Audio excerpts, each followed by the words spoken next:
So our non-clinical curriculum here within our residency, I think really is everything from the teaching opportunities, whether that's sim lab, didactics, our cadaver lab, which is part of simulation. There's also a 1-month administrative rotation that our residents do with me. That's really to give a lens on sort of that what happens all behind the scenes that helps make an emergency department function. That stuff you get really exposed to when you're an attending, so we want that exposure to happen as a resident as well, so that when you're an attending, you actually have some awareness of how cases are reviewed, how billing works, how administrative policies are made, and that really can influence your own practice. Yeah, I think the time we spend outside of the clinical environment when we're in didactics and we're in our sim labs and things like that are the perfect opportunity to really do that type 2 thinking where we're looking deeper into why we make our decisions that we do. And then when we have to make snap judgments when we're on shift, it makes us a lot more facile and quick with our clinical decision making. A lot of times the stuff that we're doing in simulation is something that we might have been talking about on a grand rounds or during our didactics lectures.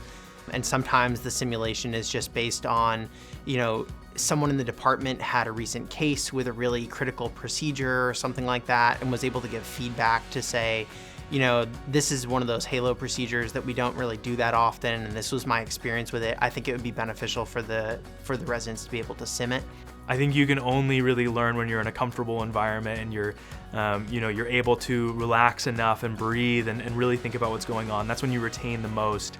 It's one of the things I love about our didactics is we have, some component of it is lecture-based, some component of it is, sim and cadaver lab and things like that. And all of it's taught by attendings that we work with every day. And all the attendings are, friendly and excited and obviously care about the things they're teaching about. And it makes it so much easier to buy in. And then you end up getting so much more out of it in the end.